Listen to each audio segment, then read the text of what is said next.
And welcome to Brown Girls Happy Hour, where two brown girls make cocktails or mocktails, and we have guests over to discuss their books, their inspiration, and their journeys. Today we have with us Cheryl Strayed, and I'm pretty sure she doesn't need an introduction at all. I'm just going to wait for Daman to join, and then I'm going to get started. Okay, she's actually already here, and then we're also going to have Cheryl join us.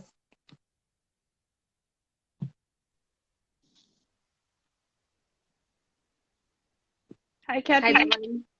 How are you? Good. How are you? I'm good. I've just invited Cheryl to join us as well. I'm so Um, excited today. I know it feels like a dream. Hi, Cheryl. Hi, guys. How are you? It's so nice to be here with you. Thank you so much for joining us. This is so special for us. We don't have words for it. Yeah, we Oh, can't believe this. It seems like a dream. Yeah, we kept oh, you're reminding each so other that this is kind. happening, but it's still dreamlike. Oh, thank you. You're so kind. I'm so grateful to be here. I've listened to several of these before our talk, and I can't wait to have our conversation. Oh, thank you. So the Okay. way we do it is we usually start with a drink so that we can sip on our drinks and then we talk. So I love we that. today we are making a very simple mocktail, so we don't spend too much time on the drink and we can spend more time with you actually. So for that you need a glass with some ice in it, Okay, I'm and getting my ice sauce. you need 1 ounce of ginger beer or like a ginger syrup. I've got my Yeah. ginger beer. Oh, Okay, wow.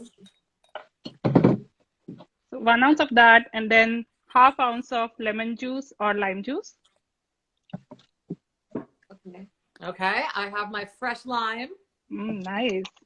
And then you just mix these.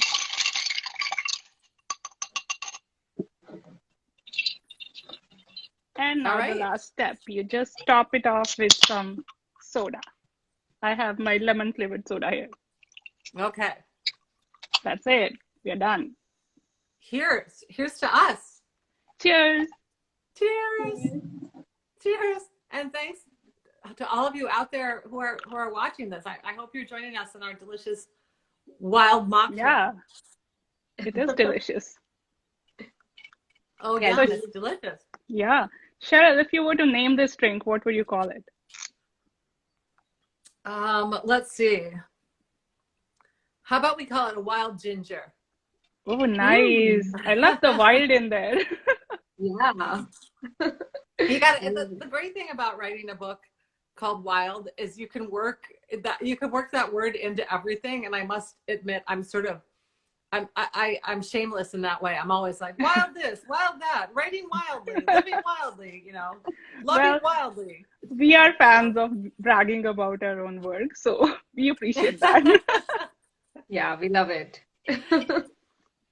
Well, everyone So, knows you from your book Wild, but I was actually reading this book recently. I picked it up, and I know it started as a column you responded to people's letters, and now it's also a podcast, I believe. So, how did you come upon this idea?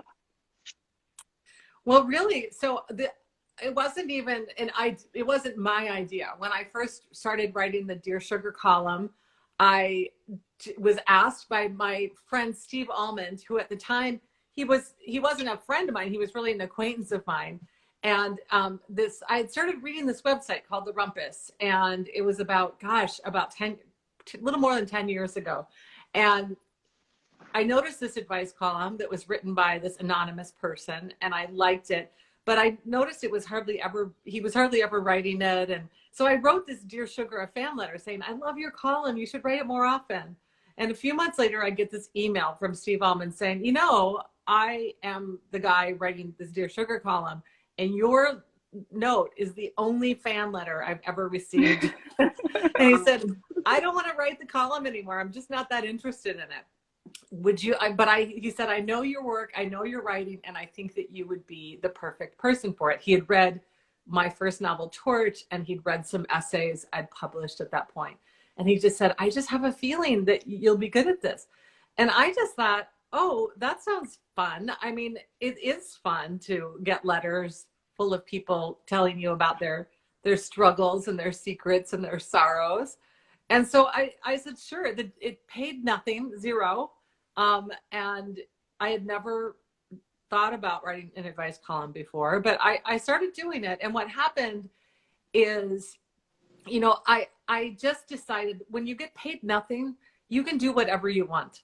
So I just thought, I'm not going to just limit it to like advice. I'm going to actually engage with these questions as a writer. I'm going to really go deep. I'm going to really try to really address those deep questions that writers are constantly addressing when we write. And so most of the columns turned out to be really like essays about big things, about what does it mean to be human.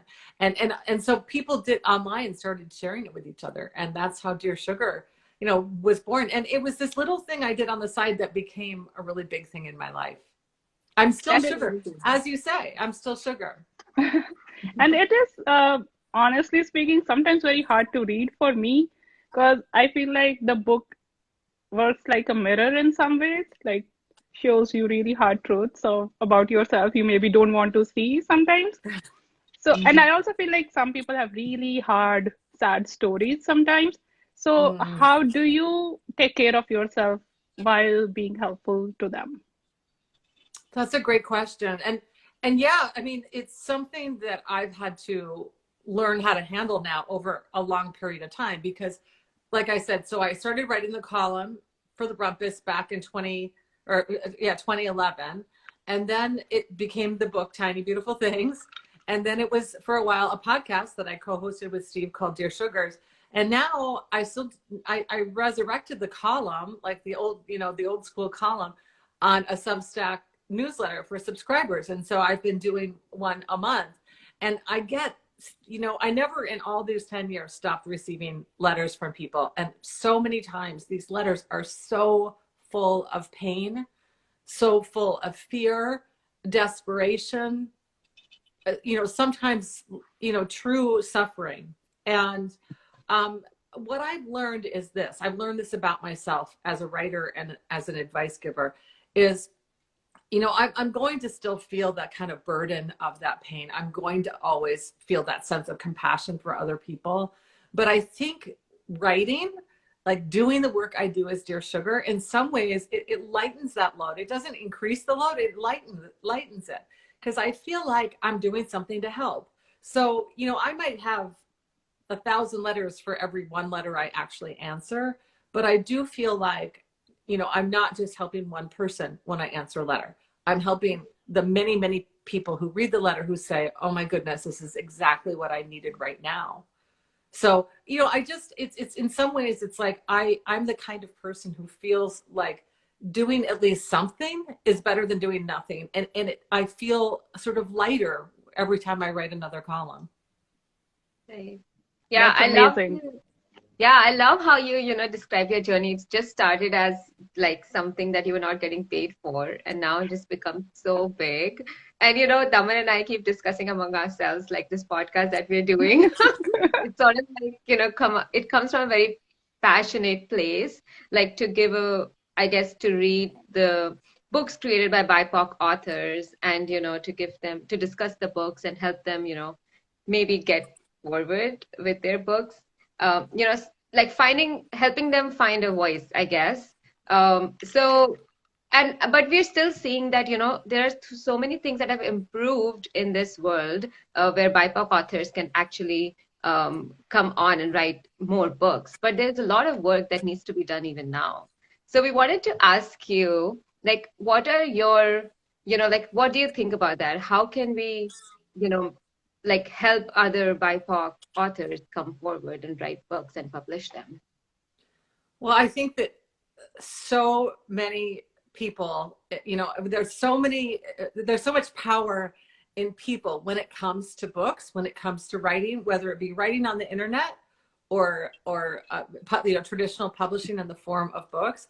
It's really a people-powered business, and it's about people like you guys like me, like so many hundreds of writers who I know, whether they be people I know personally or who are just in the kind of community, is stepping forward and championing, shouting about each other's work and saying, look at this book. Here is a book you have to read. Here is let me post this link on my social media platform. Let me, when I have a gift to give, let me give the gift of a book.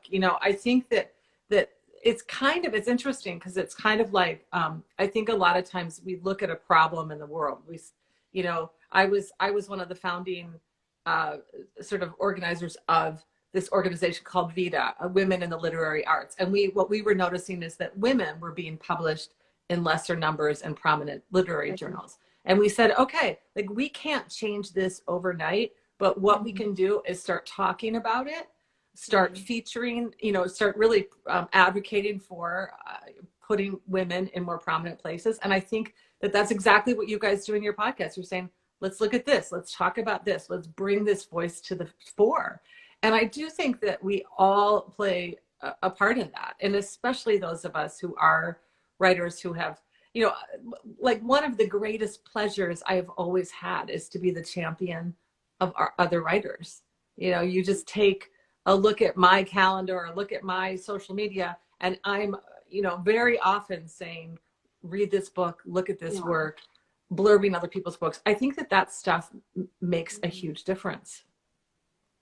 Yeah, that's so true. I think I often come back to this thought that we all have some sort of consumer power within us. So if we start picking more books written by diverse authors and more BIPOC authors, we amplify them.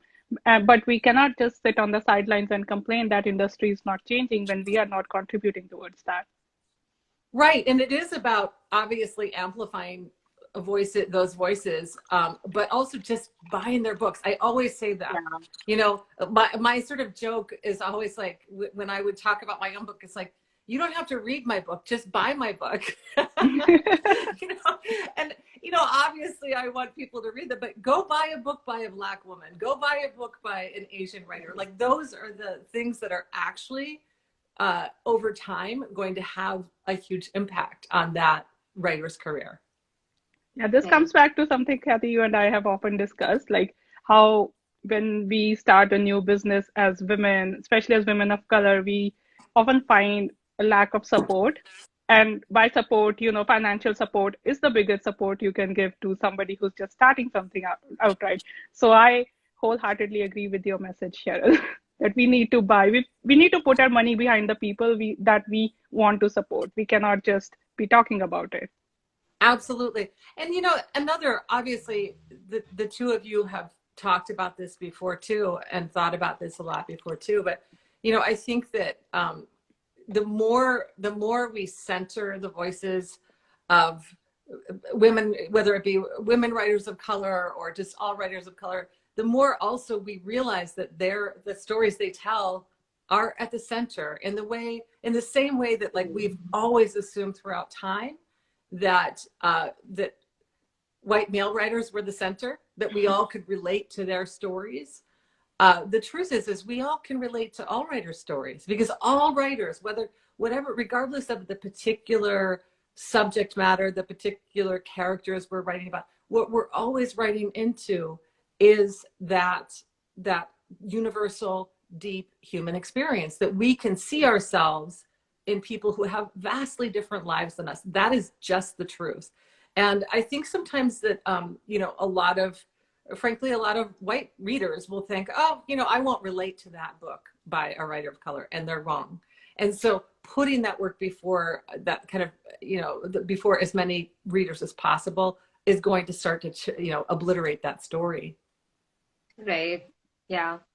And we also have a question from someone here.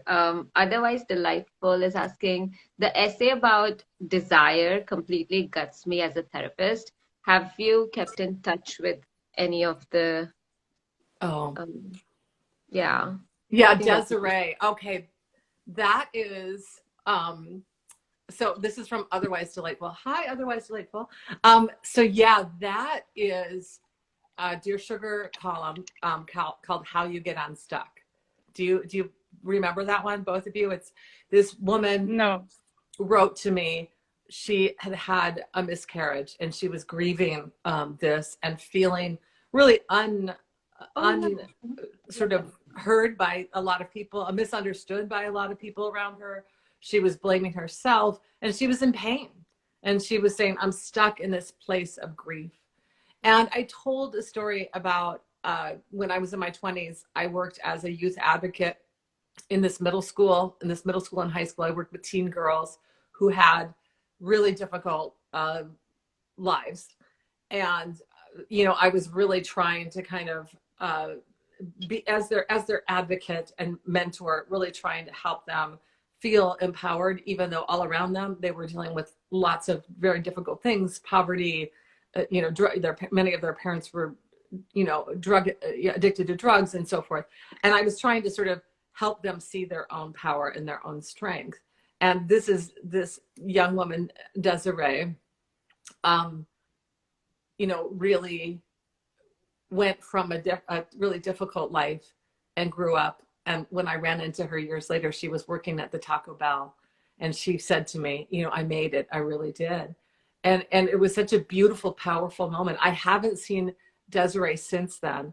But what I know is that, you know, and what was interesting to me when people read that column, most people kind of understood what I was saying. One person said, oh, is working in Taco Bell making it? And my reply to that was, for Desiree, it absolutely was. You know, here she had become self-sufficient. She had gotten a job. She had, you know, she was thriving, whereas before she had, you know, pulled back. And I love, I think that is the thing that we forget about transformation, about healing, about changing our lives, is it doesn't have to look one way. It doesn't have to be, we all go to Yale and become, you know, surgeons, right? Mm-hmm. There's nothing wrong with going to Yale and becoming a surgeon, but different people take different paths.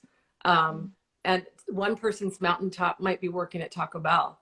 And I think that what's really powerful in our own lives is we say, where am I? Where do I want to go? And how do I get there? And Desiree did that. Yeah, that's such an important moment, actually. Yeah, I feel like in today's world, we're all like somehow subconsciously racing towards, you know, someone else's goals. So it's very important to center yourself and, you know, ask yourself what is success, or what does success look like to me, or what does transformation look like to me, right? That's a really important message. Thank you for saying that. Thank you. Yeah, you know, I'm wearing a necklace and it says, I don't know if you can see it, it says protagonist. And my friend Rachel Dewaskin, she's this amazing writer, gave me this necklace. And what you just said, center yourself. You know, I think sometimes we forget that we are the protagonists, you know, we are the protagonists of our lives.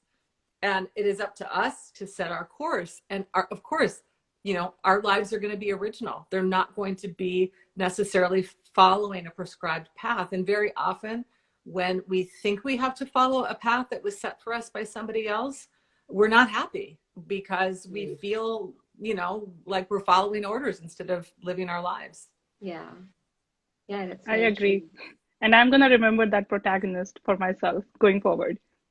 Yeah, you need one of these necklaces, both of you. I think she got it on I think I need it.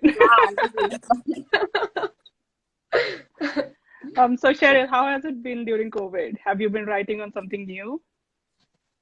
I have. So I'm working on my next book, really hoping to have it done within the next, I don't know, while. But right before COVID hit, I was hired.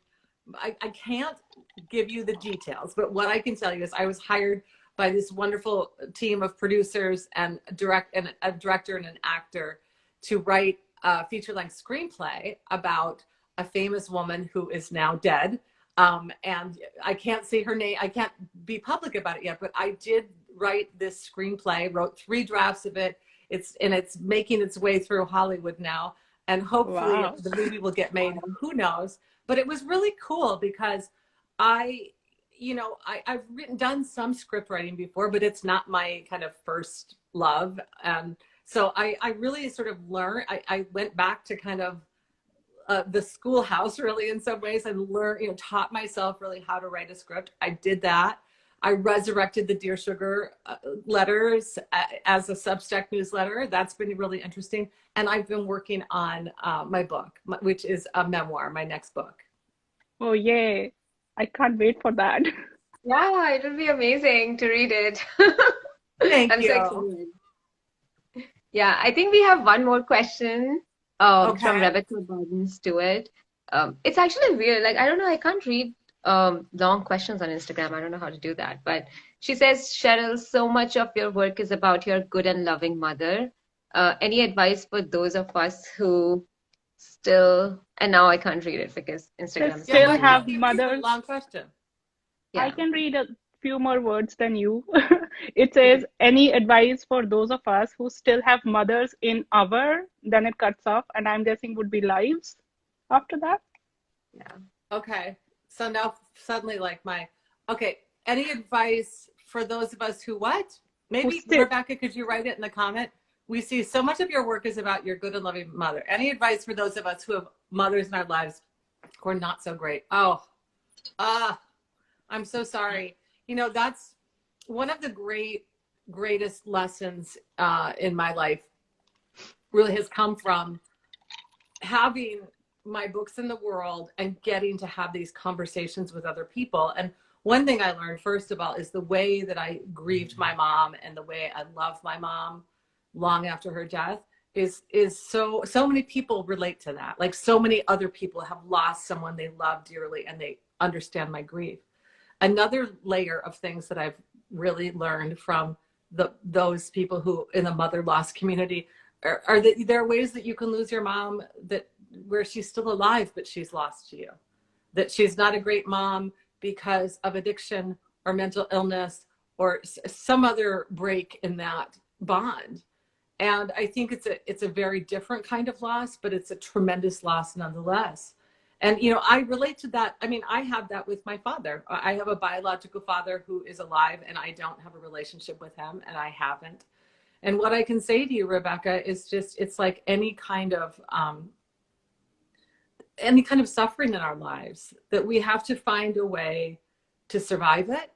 We have to find a way, possibly once we can move beyond the pain and the anger and all of that stuff, to move to this place of acceptance so that you can get to a place where you can live with it and not let that sorrow hold you back. And I think the final kind of step, at least in my own life, in that process for me about my dad, was finally getting to this place of really kind of relinquishing ever any idea that he would be the father I deserved, or he would be a positive force in my life. And it really relinquish that, and then turn that wisdom into something that helps other people. It's been really healing for me to write about my father loss, to write about my mother loss in ways that I'm really honest about my experience, because whenever I express my own pain, people come to me and say, thank you, I have that pain too. And that does two things for me. One is it makes me feel not so alone, but it also makes me realize, okay, well, I can turn my pain into something actually kind of strangely positive in my life, because I'm nurturing somebody from a place where I feel empty. Mm-hmm. And that's so healing. That's so healing. Right. I know Mother's Day, it's a hard day for a lot of people. It's a complicated day for me. I'm a mother, so I like being celebrated by my kids, but I miss my mom every year. And my heart always goes out to the many, many, many people who feel pain for many reasons on this day. Right. Yeah. Thank you, Cheryl, for saying this. I think there are a lot of us around in the world who can find comfort in your words. So thank you for that. Thank you. So, and we had one last question from audience, which is there a part 2 of Tiny Beautiful Things that we can expect? Oh, that's so interesting. It's funny because I started the Dear Sugar letters. And actually, if the two of you just message me in Instagram, give me your email addresses and I'll comp you to the subscriber list so you can get a monthly Dear Sugar letter if you want. But I That'd be great. started writing it, and I've written now like 6. I just do one a month, but it's like the big long column kind of thing. And I've done 6 so far. And I started to feel like, my husband said to me, he's like, are these going to become like Tiny Beautiful Things Part 2? And I don't know that I would say yes to that yet, but who knows? Like maybe, in a year or so after I've accumulated more, perhaps. That Yeah, would be that would be great. amazing. Yeah. Yeah, you should do it, definitely. There should be like multiple parts of it. Okay, yeah, it's just ongoing. That's the thing, is we never stop having problems, right? So never. Yeah. And I guess one more question that I had was before we end is, do you have any message for everyone who's viewing this live? A message. Well, what I will say, as somebody who, what's interesting, we've been talking about the ways that the Dear Sugar column and Tiny Beautiful Things can be very helpful and healing to others. What's also true is all the books I've written, people have said to me, oh, that helped me so much. Right. And I realized that that's how I feel about a lot of the books I love the most. I'm reading right now Ashley Ford's memoir, Somebody's Daughter, which is going to be published next month. It's her first book. And I'm just, as I read it, like I feel it's a painful book, and yet there's a way in which it's healing too.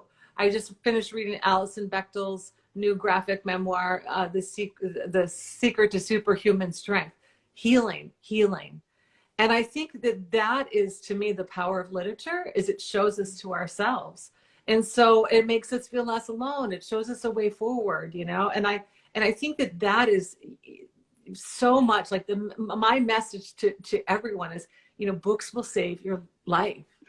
And the beautiful medicine that the two of you offer the world through these conversations is saying, yes, let me show you, this wide spectrum of many books, let's bring them forward and celebrate them. And that's powerful work you do. So my message is, keep reading, keep putting your faith in the words that people have put on the page through all time. Thank you, Cheryl. for that message. Yeah. And thank you, Cheryl, so much for joining us today and for being so real and honest with us. We love talking to you so much. Oh, you are both wonderful, beautiful people. Thank you so much for inviting me. And here we're going to cheers out with our beautiful mocktails. I think we should call them the wild sugar ginger drink. Okay, here's to wild sugar gingers. Cheers. Wild sugar gingers. Cheers. Cheers. Bye, guys. Thanks for everyone for listening in.